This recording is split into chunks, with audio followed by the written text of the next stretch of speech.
Advance Bhagavad Gita pocket भूमिका।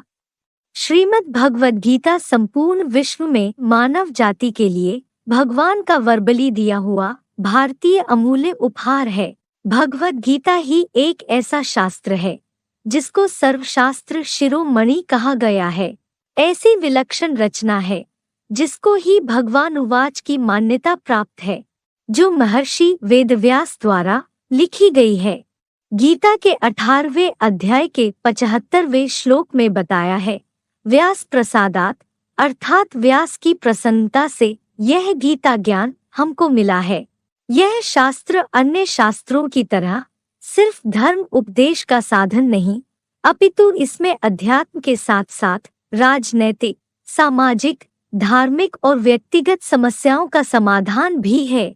अर्जुन जो महाभारत युद्ध के महानायक हैं, युद्ध के मैदान में समस्याओं से भयभीत होकर जीवन और क्षत्रिय धर्म से निराश हो गए, उसी प्रकार हम सभी नंबरवार अर्जुन की भांति जीवन की समस्याओं में उलझे हुए हैं, क्योंकि यह कलियुगांत का जीवन भी एक युद्ध क्षेत्र है। इसलिए आज सामान्य मनुष्य अपने जीवन की समस्याओं से उलझकर किन कर्तव्य विमूढ़ हो जाता है, अर्थात क्या करना चाहिए क्या नहीं करना चाहिए, इस संबंध में ही बुद्धू बन जाता है और जीवन की समस्याओं से लड़ने की बजाय उनसे भागने लगता है। लेकिन समस्याओं से भागना समस्या का समाधान नहीं है। उन समस्याओं के समाधान के लिए ही भगवान अर्जुन के माध्यम से समस्त सृष्टि की मानव जाति के लिए ही गीता ज्ञान अभी वर्तमान समय में दे रहे हैं। जिस गीता ज्ञान के लिए यह समझा जाता है भगवान श्री कृष्ण ने द्वापर के अंत में यह गीता ज्ञान दिया है, परंतु गीता में एक भी ऐसा श्लोक नहीं है जिसमें बताया हो कि गीता ज्ञान द्वापर में दिया है। जबकि गीता के 18वें अध्याय के 66वें श्लोक में बोला है, सर्वधर्मान परित्यज्य मामेकम शरणम व्रज, अर्थात मठपंथ संप्रदायादि दैहिक दिखावे वाले हिंदू मुस्लिम आदि सब धर्मों का परित्याग करके मुझ निराकारी स्टेज वाले शिव बाबा की शरण में जा। देखा जाए तो सभी धर्म द्वापर में मौजूद भी नहीं थे। अभी कलियुग के वर्तमान समय में अनेक धर्म मठपंथ संप्रदाय मौजूद हैं। गीता के 4थे अध्याय के 7वें श्लोक में बोला है, यदा यदा ही धर्मस्य ग्लानिर्भवति भारत, अर्थात जब धर्म की ग्लानि होती है, अधर्म या विधर्म बढ़ता है, तब मैं आता हूँ। धर्म की ग्लानि अर्थात एक व्यापी भगवान को सर्वव्यापी बता देते हैं। जैन और वैदिक प्रक्रिया के अनुसार कलियुग के अंत में ही धर्म की ग्लानि होती है, क्योंकि कलियुग अंत तक अनेक धर्म स्थापित हो जाते हैं और सब धर्म चौथे युग की चौथी अवस्था में तमो प्रधान बन जाते हैं, क्योंकि सृष्टि रूपी मकान या वृक्ष की हर चीज चतुर्युगी की तरह सत्व प्रधान, सत्व सामान्य, रजो और तामसी इन 4 अवस्थाओं से अवश्य गुजरती है। गीता के 7वें अध्याय के 27वें श्लोक में बोला है, सर्वभूतानि सम्मोहम सर्गे यान्ति परन्तप, अर्थात सब प्राणी कल्पांत काल चतुर्युगांत में संपूर्ण मूर्ता को पहुंच जाते हैं। गीता के 9वें अध्याय के 10वें श्लोक में बोला है, मया अध्यक्षेण प्रकृति सूयते सचराचरम हेतु नानेन कौन्ते जगद्वि परिवर्तते, अर्थात मेरी एकमात्र अध्यक्षता के कारण यह संसार विपरीत गति अर्थात कलियुगांत से आदि सनातन सत्युगी ऊर्ध्वलोक की दिशा में विपरीत गति से परिवर्तित होता है।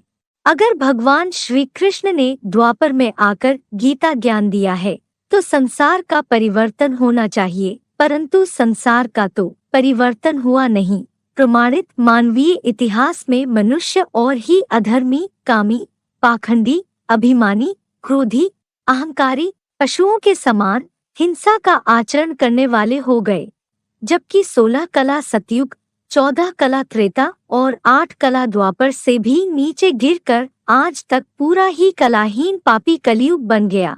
वास्तव में यह सामने खड़े सन्नद्ध चतुर्थ विश्वयुद्ध वाले मौसलिक मिसाइल्स के और तृतीय विश्वयुद्ध वाले महाभारत युद्ध के आसार वर्तमान समय की बात है। भगवान ने आकर कोई स्थूल हिंसा करना नहीं सिखाया। लड़ाई झगड़ा या मारामारी करना ये सर्वथा बर्बर बने तारकासुर जैसे राक्षसों के संस्कार हैं। भगवान तो आकर सत्युगादि का 16 कला संपूर्ण दैवी अहिंसक राज्य स्थापन करते हैं। देवता लड़ते नहीं हैं। जो कौरव और पांडवों का युद्ध बताया है वे अभी मौजूद हैं, क्योंकि शास्त्रों में जो भी नाम हैं सभी काम के आधार पर हैं। जैसे अच्छे या बुरे काम किए हैं वैसे नाम पड़ गए हैं, क्योंकि कलयुगी दुनिया नाम को स्मरण करती है। जैसे राम नाम पड़ा है रमते योगिनो यस्मिन इति रामः, अर्थात योगी लोग जिसमें रमण करते हैं उसका नाम है राम। ऐसे ही रावण राव्यते लोकान इति रावणः, अर्थात जो लोगों को रुलाता है वो रावण है। उसी प्रकार कौरव संप्रदाय धृतराष्ट्र और उसके कुकर्मी पुत्र दुर्योधन दुशासन आदि जो सत्य धर्म के नाशक हैं और उनको समर्थन देने वाले बड़े बड़े विद्वान गुरु द्रोणाचार्य भीष्म पितामह जैसे सन्यासी हैं, जो आज भी धर्म के विपरीत सत्य का सर्वथा विरोध करने वाले हैं। जबकि सत्य धर्म के स्थापक बेहद के पंडा शिव सुप्रीम सोल पांडु रूप सर्वोच्च पंडा बाप के पांडव बच्चे युधिष्ठिर अर्जुन आदि भी मौजूद हैं, जो साक्षात भगवान का आश्रय लेने वाले हैं। यह कोई एक एक व्यक्तित्व की बात नहीं है, अपितु ऐसे आचरण करने वाले नंबरवार मनुष्यों की बात है। इसी समय ऐसे पूंजीवादी धृतराष्ट्र जिन्होंने अन्याय पूर्वक सारे भारत राष्ट्र की धन संपत्ति हड़प ली, भ्रष्टाचारी आसुरी गवर्नमेंट के ऐसे ऐसे नुमाइंदे बनकर बैठे हैं, जो धार्मिक आध्यात्मिक संस्थाओं पर भी लाखों का प्रॉपर्टी टैक्स लगवाते हैं। जिनको समाज का रक्षक होना चाहिए वो ही पुलिस आदि विभागों के अधिकारी भक्षक बनकर जनता को प्रताड़ित कर रहे हैं। प्रायः समूची न्याय व्यवस्था दीर्घ सूत्री अन्याय में बदल गई। पहले राजाओं के राज्य में धर्म के अनुसार न्याय किया जाता था, बिना किसी वकील की सहायता के तुरंत निर्णय भी मिलता था। लेकिन आज विदेशियों के द्वारा बनाए गए कोर्ट के न्याय की अपेक्षा करते करते प्राण भी चले जाएं, तो भी न्याय नहीं मिलता। इसलिए आज प्रायः सच्चे लोग जेल में पड़े हैं और गुंडाराज के अपराधी जेलों में भी जेलर्स आदि रिश्वती अधिकारियों के ऊपर गद्दी नशीन बनकर बैठे हैं। जैसे दुष्ट युद्ध करने वाले दुर्योधन दुशासन अबलाओं पर बाहुबल चलाते हैं, ऐसे खराब काम करते हैं, अधिकारों का दुरुपयोग करते हैं। कोई एक पारिवारिक द्रौपदी की बात नहीं, अनेकों कुंती द्रौपदी समान कन्या माताओं पर रोज बलात्कारी अत्याचार किया जाता है। जिस भारतवर्ष में नारियां पूजनीय मानी जाती थीं, उसी भारत में आज नारियों पर पशुओं के समान अत्याचार किया जाता है। हिजड़ाई कानून की कोई रोकथाम नहीं। भ्रष्ट इंद्रियों का दुराचरण कराने वाली गवर्नमेंट को सहयोग देने वाले और बदले में मान मर्तबा लेने वाले द्रोणाचार्य और भीष्म पितामह जैसे बड़े बड़े वेतन भोगी कृपाचार्य जैसे विद्वान भी हैं और सन्यासी भी हैं, जो अपने को ही शिवोहम कहते हैं, जबकि वास्तविक गॉड इज वन अर्थात असली भगवान सदाशिव ज्योति से बेमुख करा देते हैं। स्वयं की पूजा कराते हैं, अपने को श्री श्री 1008 या 108 की श्रेष्ठतम संगठन रूपी माला के जगत गुरु शिव सुप्रीम सोल का टाइटल लेकर एक व्यापी भगवान को सर्वव्यापी बताकर सबसे बड़ा अधर्म करते हैं और जनता को भ्रमित किए हुए हैं। इन सब अधर्मियों और इनके द्वारा फैलाए अधर्म का नाश करने के लिए ही भगवान गुप्त साधारण भेष में इस कलियुगांत की सृष्टि पर आए हैं और गीता ज्ञान भीष्म पितामह जैसे सन्यासियों को अथवा विद्वान पंडितों द्रोण कृपाचार्यों जैसे वेतन भोगियों को नहीं, बल्कि अर्जुन जैसे गृहस्थियों को देते हैं।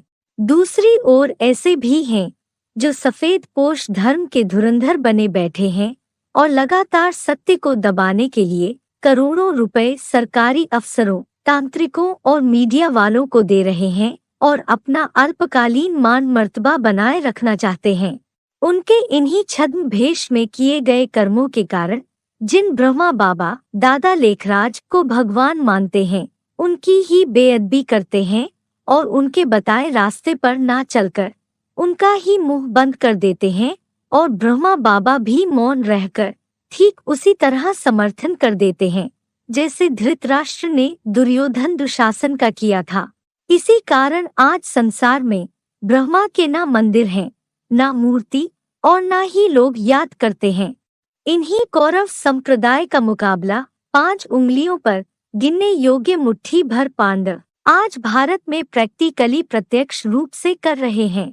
जिस आध्यात्मिक विश्वविद्यालय AIVV के सक्रिय सहयोगियों को समाप्त करने के लिए सन 1976 से ही विरोधी लोग लगातार प्रयासरत हैं। एक के बाद एक हमले इन छद्मवेशियों द्वारा कराए जा रहे हैं। सरासर कई झूठे आरोप लगवाए जाने पर भी सफलता नहीं मिली तो गरीब लोगों के मात्र लाख रुपयों से बने AIVV कंपिला यूपी के लाखा भवन में सारी पब्लिक के बीच जैसे आग ही लगवा दी। ऐसे ही AIVV दिल्ली 85 में रह रही 200-250 कन्या माताओं के निवास स्थान को दिल्ली नगर निगम वालों के द्वारा 2 बार तुड़वाया गया ताकि वो सभी बेघर हो जाए और भाग जाए। ऐसे ही ID एज प्रूफ दिखाने के बावजूद भी 48 बालिग कन्याओं को सरकारी नुमाइंदों के बीच मीडियाज द्वारा भी नाबालिग घोषित करा के सरकारी तबक्कों द्वारा ही 4 माह तक भी अज्ञात स्थान में किडनैप करा के बंधक बना लिया गया। ऐसे अनेकों अपराध हैं जिनको भारतीय प्रजातंत्र के कानून का जामा पहनाया गया है। फिर भी AIVV परिवार युधिष्ठिर जैसा युद्ध में आदि से लेकर अंत तक स्थिर रहा है, छोड़कर भागा नहीं, क्योंकि कहावत है जाको राखे साइया मार सके ना कोई, बाल ना बाका कर सके जो जग वैरी होए। गीता के दूसरे अध्याय के 16वें श्लोक में ही बताया, ना सतो विद्यते भावो ना भावो विद्यते सता। सत्य पांडवों की मुट्ठी भर शक्ति सेना का कभी विनाश नहीं होगा और काम चलाओ झूठी प्रजा परस्त शूद्रों और सफेदपोश दिखावटी बेहद ब्राह्मणों की भ्रष्टाचारी सरकार और भ्रष्टाचारियों की अक्षौहिणियों सेना का अस्तित्व भी नहीं रहेगा। महाभारत युद्ध के अंत में विजय तो पांडवों की ही होती है, क्योंकि गीता के 18वें अध्याय के 78वें श्लोक में भी बताया है, यत्र योगेश्वरः कृष्णो यत्र पार्थो धनुर्धरा तत्र श्री विजयो भूतिर ध्रुवा नीतिर मतिर्मम। अर्थात जहाँ साक्षात भगवान हो और भारत अर्जुन हो वहाँ विजय निश्चित है। यह 5000 वर्षीय चतुर्युगी ड्रामा में कलियुगांत की रिहर्सल चल भी रही है। विलियम शेक्सपियर ने भी कहा, यह विश्व एक रंगमंच है और सभी आत्माएं भिन्न भिन्न पात्र हैं। उनका ऊर्ध्वलोकीय आत्मलोक में प्रवेश और प्रस्थान होता है। निम्नगामी 4 सीन की चतुर्युगी सृष्टि पर सभी पाठधारी अपना अपना पाठ बजा रहे हैं। हम सभी एक्टर्स हैं और डायरेक्टर सदाशिव ज्योति सदैव ही पर्दे के पीछे है, जो इन दैहिक आँखों से दिखाई नहीं देता है। वो ही गीता ज्ञानदाता है, क्योंकि वो अगर्भा, अभोक्ता और निराकार है, जन्म मरण से न्यारा है। इसलिए गीता में उसको अजन्मा, अकर्ता, अभोक्ता बताया है। कृष्ण के लिए अजन्मा, अकर्ता, अभोक्ता नहीं कहेंगे, क्योंकि उनका तो माता के गर्भ से जन्म भी होता है, कर्म करते दिखाया भी है, सामान्य मनुष्यों की तरह जीवन के सभी सुखों को भोगते हुए दिखाया है। और गीता तो पहले निराकारवादी रचना थी, बाद में कृष्ण उपासकों ने उसमें कृष्ण का नाम डाल दिया है। जो बात राधा कृष्णन, कीथ, कीरो आदि अनेक देशी विदेशी विद्वानों ने भी स्वीकारी है, वो निराकार भगवान सदाशिव ज्योति अर्जुन आदम के मुकर्रर शरीर रूपी रथ में ही आकर प्रवेश करके गीता ज्ञान देते हैं। कोई स्थूल रथ की बात नहीं है। कठोपनिषद 1:3-3-4 में बोला है, आत्मानं रथिनं विद्धि शरीरं रथमेव च बुद्धिं तु सारथिं विद्धि मनः प्रग्रहमेव च इंद्रियाणि हयानाहु। आत्मा को रथी समझ और शरीर को रथ समझ, बुद्धिमानों की बुद्धि शिव ज्योति को सारथी समझ और चतुर्मुखी ब्रह्मा के मनरूपी घोड़ों को लगाम समझ, अर्थात अर्जुन की इंद्रियों को घोड़े समझ, अर्थात निराकार ज्योति बिंदु ज्योतिर्लिंगम गीता ज्ञानदाता अर्जुन के साकार शरीर रूपी रथ में प्रवेश करते हैं। गीता के 10वें अध्याय के दूसरे श्लोक में है, न मे विदुः सुरगणाः प्रभवम न महर्षयः, अर्थात मेरे उत्कृष्ट जन्म को न सत्ययुगी देव और न द्वापरयुगी महान ऋषिजन ही जानते हैं, जबकि कृष्ण का जन्म और उनकी तिथि तारीख तो सामान्य मनुष्यों को भी ज्ञात है। सामान्य रूप से माता के गर्भ से जन्म हुआ था, परंतु भगवान तो अगर्भा है, क्योंकि वो परकाया प्रवेश गीता के 11वें अध्याय के 54वें श्लोक प्रवेष्टुन करके ज्ञान का बीज डालते हैं। गीता के 14वें अध्याय के 3 श्लोक में बोला है, मम योनिर्महद् ब्रह्म तस्मिन् गर्भम दधामि हम, अर्थात मेरी योनि रूपी माता महद् ब्रह्म 55 संगठित मुखों वाला महान ब्रह्मा है, जिसमें आकर मैं आत्मज्ञान का बीज डालता हूँ। महाविनाश के समय मनुष्य सृष्टि वृक्ष के बीज बाप अर्जुन आदम की अपरा प्रकृति देह रूपा परम ब्रह्मा में पड़े, उस बीज से सब प्राणियों की नंबरवार उत्पत्ति होती है, जिस गर्भ के बारे में अन्य शास्त्रों में ऋषि मुनि भी उसे सच्चा हिरण्य गर्भ कहते हैं।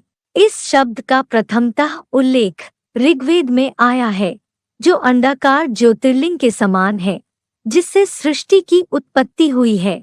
गीता के 9वें अध्याय के 7वें श्लोक में बोला है, सर्वभूतानि कौन्तेय प्रकृतिम यान्ति मामिकाम कल्पक्षय पुनस्तानि कल्पादो विसृजामि हम, अर्थात हे कुंती पुत्र, कल्पांत काल में सब प्राणी मेरी निराकारी स्टेज धारण करने वाली इसी प्रकृष्ट शरीर रूपी कृति शंकर के निराकारी ज्योतिर्बिंदु आत्मिक अव्यक्त मूर्ति भाव को पाते हैं, और कल्प के आदिकाल से मैं उन्हें फिर से सृष्टि के लिए परम ब्रह्म लोक से नंबरवार छोड़ देता हूँ।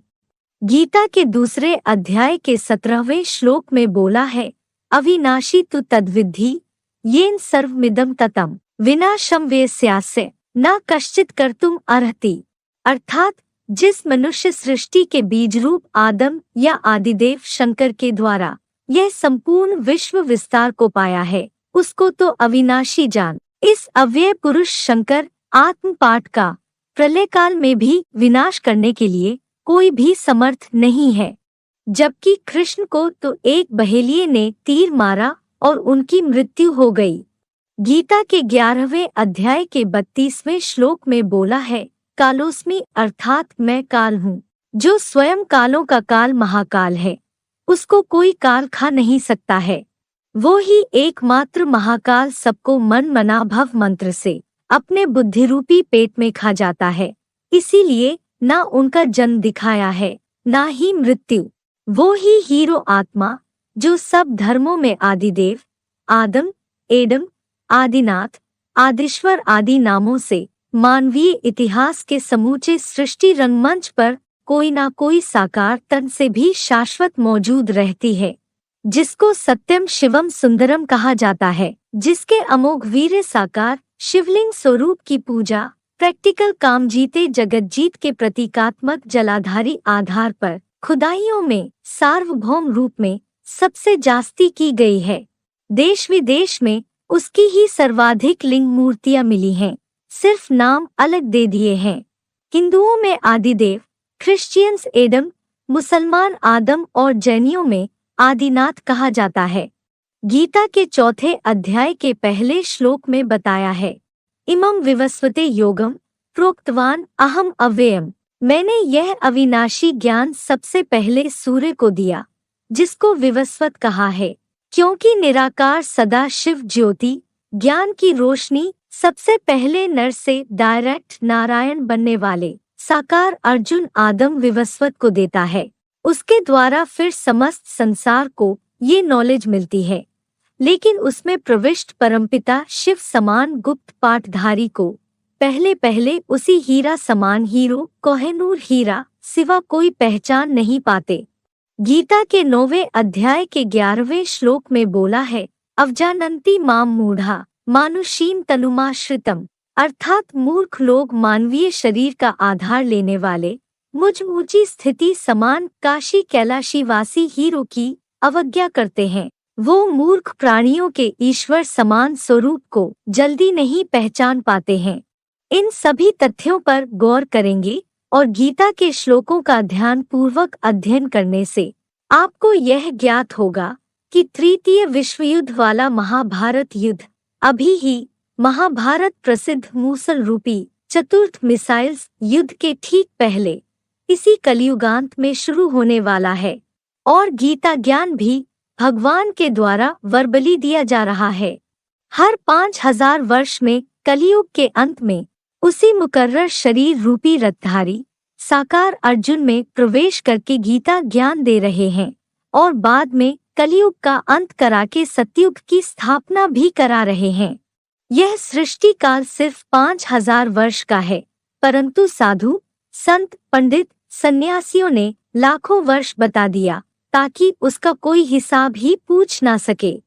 महाभारत वन पर्व 188-25, 26, 29, 30, भागवत पुराण 12-2-31 और हरिवंश पुराण 2-8-14 में 1250 वर्षीय कलियुगी आयु के पक्के प्रमाण हैं, जो चारों युगों के चारों सीन समान आयु के ही होते हैं।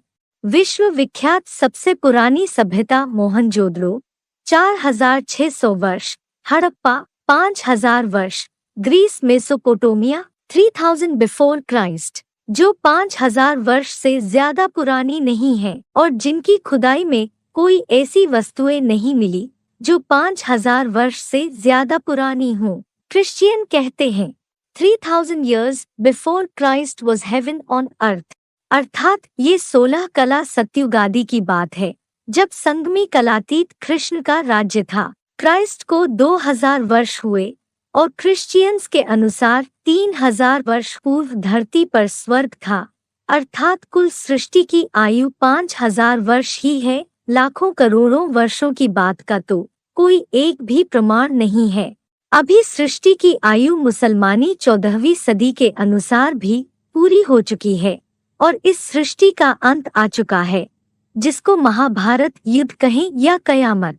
कलियुग 40,000 वर्ष का बच्चा नहीं, अपितु अंतिम श्वासों पर है। कल 5000 वर्ष पहले जो महाभारत युद्ध हुआ था, अभी फिर से निश्चित रूप से वही समय की परिस्थितियां आ गई हैं।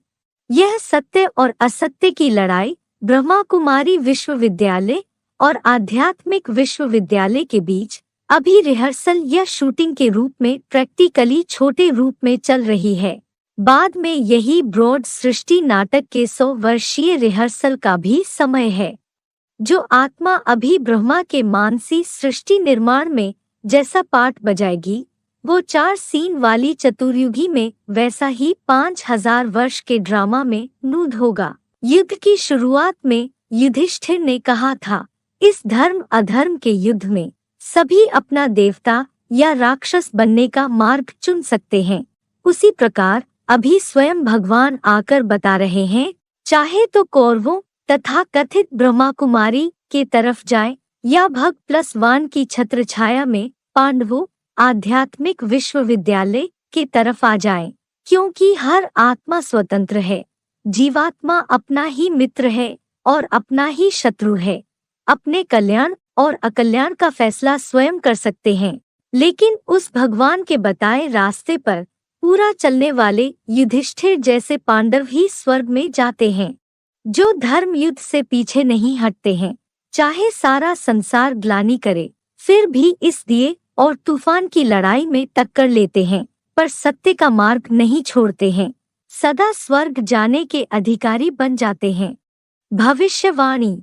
कल्कि पुराण। स्वतंत्रता के बाद भारत में एक ऐसे महापुरुष का उदय होगा जो वैज्ञानिकों का भी वैज्ञानिक होगा। वह आत्मा और परमात्मा के रहस्य को प्रकट करेगा। आत्मज्ञान उसकी देन होगी। उसकी वेशभूषा साधारण होगी। उसका स्वास्थ्य बालकों जैसा, योद्धाओं की तरह साहसी, अश्विनी कुमारों की तरह वीर, युवा व सुंदर, शास्त्रों का प्रकांड पंडित व मानवतावादी होगा। इंद्र सन अमेरिका, अरब राष्ट्रों सहित मुस्लिम बहुल राज्यों में आपसी क्रांतियां और भीषण रक्तपात होंगे। इस बीच भारतवर्ष में जन्मे महापुरुष का प्रभाव व प्रतिष्ठा बढ़ेगी। यह व्यक्ति इतिहास का सर्वश्रेष्ठ मसीहा होगा। वह एक मानवीय संविधान का निर्माण करेगा, जिसमें सारे संसार की एक भाषा, एक संघीय राज्य, एक सर्वोच्च न्यायपालिका, एक झंडे की रूपरेखा होगी। गेरार्ड क्राई से हॉलैंड। भारत देश में एक ऐसे महापुरुष का जन्म हुआ है जो विश्व कल्याण की योजनाएं बनाएगा। Joule burn. संसार के सबसे समर्थ व्यक्ति का अवतरण हो चुका है। वह सारी दुनिया को बदल देगा। उसकी आध्यात्मिक क्रांति सारे विश्व में छा जाएगी। एक ओर संघर्ष होंगे, दूसरी ओर एक नई धार्मिक क्रांति उठ खड़ी होगी जो आत्मा और परमात्मा के नए नए रहस्य को प्रकट करेगी। वह महापुरुष 1962 से पूर्व जन्म ले चुका है। उसके अनुयायी एक समर्थ संस्था के रूप में प्रकट होंगे और धीरे धीरे सारे विश्व में अपना प्रभाव जमा लेंगे। असंभव दिखने वाले कार्य को भी वे लोग उस महापुरुष की कृपा से बड़ी सरलता से संपन्न करेंगे। प्रोफेसर कीरो। भारत का अभ्युदय एक सर्वोच्च शक्ति के रूप में हो जाएगा, पर उसके लिए उसे बहुत कठोर संघर्ष करने पड़ेंगे। देखने में यह स्थिति अत्यंत कष्टदायक होगी, पर इस देश में एक फरिश्ता आएगा जो हजारों छोटे छोटे लोगों को इकट्ठा करके उनमें इतनी आध्यात्मिक शक्ति भर देगा कि वे लोग बड़े बड़े बुद्धिजीवियों की मान्यता मिथ्या सिद्ध कर देंगे। गोपीनाथ शास्त्री। अवतारी महापुरुष द्वारा जबरदस्त वैचारिक क्रांति होगी, जिसके फलस्वरूप शिक्षण पद्धति बदल जाएगी। वर्तमान शिक्षा प्रणाली केवल पेट भरने तक ही सीमित है। कथित आत्मज्ञानहीन बुद्धिजीवियों से लोगों की घृणा होगी।